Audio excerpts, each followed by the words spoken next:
Yo, what's going on, guys? It's your boy Pup. We are back for another leak video. Today we have a whole PDF from Pokemon Legends Arceus that we're going to take a look at, as you can see on screen right now. I do have some translations, but they're all like machine generated, so they might not be the best.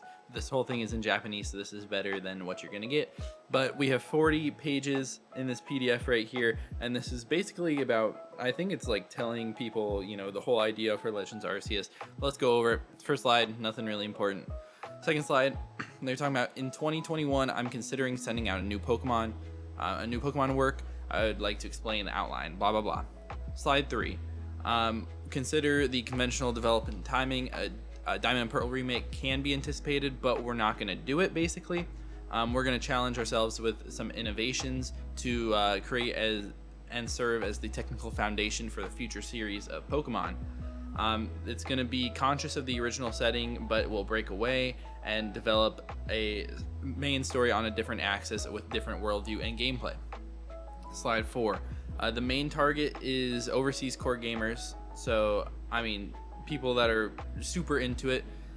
We aim to acquire this layer, which is going to be main target of Beluga and Orion, which are code names for other games. So we're hoping to get new users that can be appealed by future works. We're hoping that they say it's interesting, it's fun, blah, blah, blah. Never mind. We go to 5. This is focused on folk tales. The first setting in the main story, it's set 150 years ago in the Sinnoh region, and it's an adventure that can be only experienced in an era without Pokemon trainers or Pokemon leagues. On slide 6, we're talking about new place a game, or new ways to play the game. Pokemon will not jump out for the grass. They're just walking around. You can walk, search, catch, and cooperate with Pokemon. It's more natural and dynamic. And yeah, we gotta collect as the story progresses. See on 7, we got full art here. This is super cool. But basically, we're just talking about making sure that the world is super open, and we have that open world concept here. On page 8, we're talking about our release is going to be October 2021 on the Switch. External linkage, it says Mega Turtle. I'm pretty sure that's Pokemon Home. On page 9, we are trying to be a pioneer and make sure this goes to the nature. Our code is Hayabusa, so if you ever see anything referencing that, that is Pokemon Legends Arceus. On 10, that's nothing. 11, the work is a game to create the first Pokedex. And so we have to create that because no one else has done it yet. The world is full with exploration and nature. Blah, blah, blah. Let's go to 12 on the game design. We are, still revolving around catching, searching for these Pokemon and everything. Basically very similar, but, it has still the conventional game loop, but the traditional battles and stories are not going to happen here. On 13, we see a picture here of Brock actually in their first ideas, which is pretty cool to see that. But it's talking about core parameter, which is endurance. Basically, you can run around, and you have this like stamina bar basically, so you can do that to crouch and throw your Pokeballs, to run away from other Pokemon, blah blah blah, anything like that. On page 14, we talk more about the actual setting. Talks about more than 150 years ago from the modern Pokemon world. At that time, it was not yet called the Sinnoh region. In that land, Pokemon lived freely in the majestic nature, and the indigenous people who had coexisted with Pokemon in the mountains and forests since ancient times passed down the legends of God of creation, Sinnoh-sama. The protagonist, a modern person, was swallowed by a rift in time and space and was transported to ancient Sinnoh. There was a base called Kotokubi Village, where people had come to develop the uncharted land. We took refuge in the village and conducted Pokemon research. We wanted to uncover the true nature of the rift in time and space and return to the original era. On 15, you see this nice cool art. Maybe we can have some full arts of this eventually, but we're talking about the age of myths to the age of humans. So basically, we're in a super old world where Pokemon and humans and nature are all kind of mixed up and jumbled, so we're trying to clarify and record everything. Page 16, we go into the characters. They're divided into 3 groups, each with their own positions and ideologies. So we have several small teams with specific roles. They pass down myths, explain the unique worldview, and they settled in the Sinnoh region and constructed the temple and the spear pillar. On 17, we are looking at the protagonists here. So basically, we are Pokemon investigators or researchers. We lead the entire pioneer group, and important figures of the indigenous people coexisting with the local Pokemon, blah blah blah, normal stuff that we see. Go to 18, still talking about the protagonist, talking about how we slip from modern peaceful life with our beloved partner, joins the Pioneer Corps. As part of the mission, we are capturing research and Pokemon in various locations, and we find encounters with powerful unknown Pokemon and meetings with people and tribes to reveal the true nature of the world. With the help of these captains, the protagonist encounters legendary Pokemon at least once, but is forced to make choices amid conflicting groups. As a result of the choices, a crisis befalls the whole world. 3 beings known as Guardians appear before the protagonist, which you can see Azelf and Mesprit, who has lost the trust of their companions and imposed trials to return to the modern world and regain trust, and we challenge those trials. After having overcome the trials and gained the assistance of the Guardians, the protagonist aims for the summit of Mount Coronet to confront the legendary Pokemon and resolve matters with the leader of the Pioneer Corps. 19, we just have a nice cute image for the art style here. And then this really talks about the art style on page 20, where it shows the abundance of information allow you to feel the lifestyle of Pokemon realistically, and the Japanese-style nostalgic atmosphere will be features of the screen.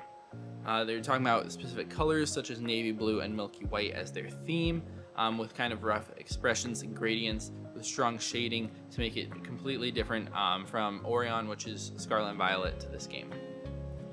21, we're talking about character expression based on visuals. Rather than in the grass, Pokemon are just going to be walking around everywhere. They have stuff in their time, reactions to external factors, which is probably meaning like the weather, sort of stuff. And they're making living AIs. They're not going to have outlines on this, which is really nice because a lot of people in like Sun and Moon sort of days even modded stuff to make sure that they didn't have the outlines on their Pokemon because it looked better that way. 22. Pokemon will appear is currently estimated to be at about 250, with 30 being considered for new designs, including regional forms. Now, we only have 18 regional forms of Pokemon, so there were almost double being considered for new designs.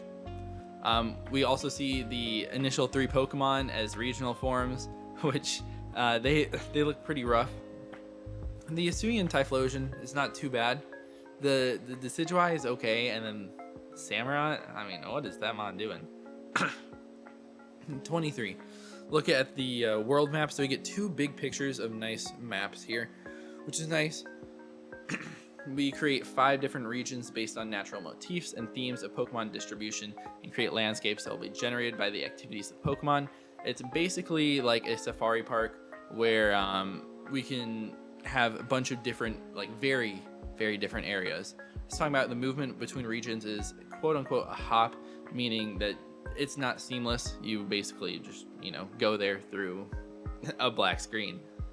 On 24, we're talking about the protagonist of this work can take various actions to survive by throwing Pokeballs in the field. It has an element in the character's individuality and the character's control. The game camera will be set to manual control, and auxiliary functions will be considered as needed. So we have jumping, aiming, throwing, crouching, or hiding, and full speed running. As we can all see with the Brock in these super duper beta builds that we potentially could get later on in the leaks.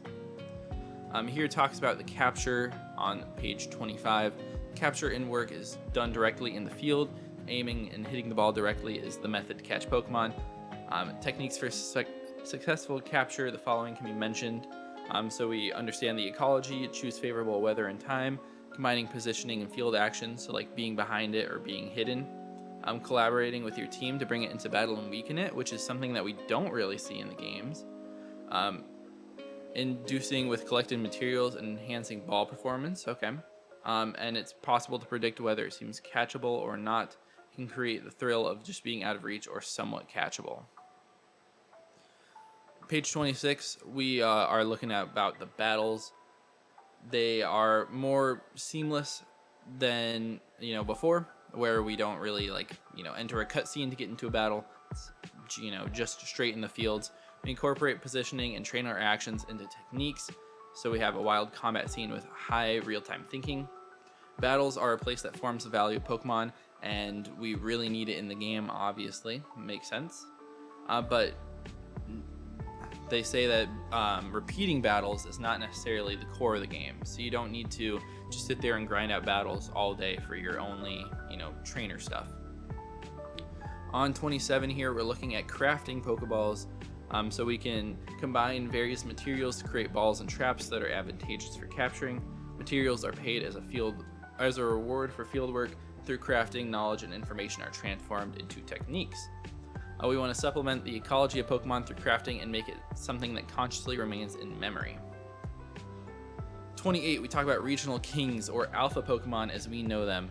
They're large and very strong Pokemon that dominate each region. The indigenous people call them the region's kings and fear them, wrapped in grand aura. Protagonist learns of kings' existence while creating a Pokedex and challenges them at the request of the indigenous people. The battles with the kings are milestones, significant highlights of the game, and we are required to fully utilize positioning and trainer actions. 29. Winning against the king will earn your recognition, and you will have a collaborator or another Pokemon who you will ride on and explore together. So you can get Surf, you can get Fly, you can get everything like that sort of thing from winning against these alphas. On page 30, in this work, the moment when the Pokemon or the Pokedex is born and completed is depicted. The protagonist, who is a Pokemon research team member, searches for Pokemon by conducting field work themselves or relying on vague information by the professor. They encounter Pokemon, investigate their ecology, catch them, and walk away with them, recording that in the Pokedex. 31. Functions and development of the town. The town serves as a base and is the only map that consolidates the roles of conveying the story, preparing for adventures, and being a place to return to. There's a government office that serves as the base for the pioneers, where we accept jobs or quests that turn the story into small goals. There's a store, a ranch, a shop, a training facility, and other establishments where we can make preparations for adventure. As we explore the region and collect more Pokemon, the story progresses and the town develops, and the facilities become more convenient. The town is not only a place that presents objectives, but an important place that provides players with a sense of security and fulfillment. 32. In this work, tools can be buried and stored in any designated location in the field. This is something that we don't actually see in the game. Basically, it's saying that we can temporarily store some tools functioning as a simple warehouse in the field, and through wireless communication, we can have that buried in other players' world where they can dig them up and kind of help our friends out. And this is supposed to be kind of an homage to the underground in Pokemon DPPT, but this was never really implemented in the game. 33, we're looking at the UI.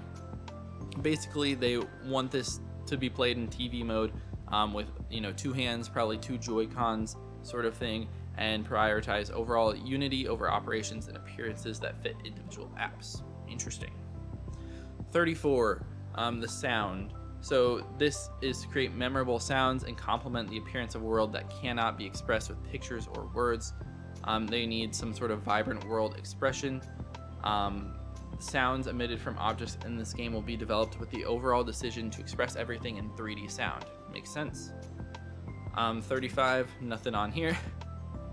36, passing on to the next generation. We want this to be the foothold for further exploration and future progress with the knowledge of a new battle system. So obviously we saw like the different combat styles in Pokemon Legends Arceus. I wonder if we're going to have a full-on new battle system potentially in Pokemon Legends ZA, or if it's going to, kind of take from this, or if it's, constantly evolving and we're going to see something completely new in the future. But this is one of the more important slides on here. My translation is not very good on here, but it says things not to do. In order to increase the freedom in planning specifications and improve development and efficiency, we'll decide on several things not to do. This talks about not having pillar projects such as, I think it's the Poke Park, like GTS sort of thing. But one important thing that they say in here is no Mega Evolution, no Z moves, no D Max. So that was from the very start. They don't want any sort of gimmick like that. I mean, this whole game is a big gimmick anyways. Sorry that this translation doesn't exactly have it, but I've seen in other translations that's actually a really important part of this document. 38 developments. We are supposed to develop until the end of July in 2021. We are setting 3 developmental milestones: pre-alpha version to confirm the direction of the work, alpha version where you can play basically the whole thing, and the beta version with all specifications implemented. 39, make the volume that cannot see the ending my translation is also really bad for this. It's all machine, it's not on me. Basically, they wanted this to be longer than 30 hours so that you can't stay up a whole day and finish the game in one sitting, which makes a lot of sense to me. And then last page, Hayabusa is a project that explores new possibilities for the Pokemon series. With a strong respect for the gameplay we've built so far, we want to challenge ourselves to create new things in order to expand the future options that the series can have. We would like to share this awareness with all stakeholders, have a vision, and practice let's create good things. Thank you very much. So that was all a lot of information, but a couple key takeaways is that they were not, trying to have Diamond and Pearl remakes. It's probably why they put them on Ilka, and probably why they are bad. But there's a lot of love for these games right here, and they took a lot of time to change up the style with Pokemon Legends Arceus. And I'm sure that in Pokemon ZA, it's gonna, kind of keep going in the same direction. And it seems like we should be seeing more Pokemon Legends games in the future because it's something that the audience has shown to love, and it's something that they really, really want to do to kind of take the series to the next level. That's going to be about it for me. If you guys did enjoy, please be sure to leave a like and subscribe. I'll see you guys in the next one. Peace out.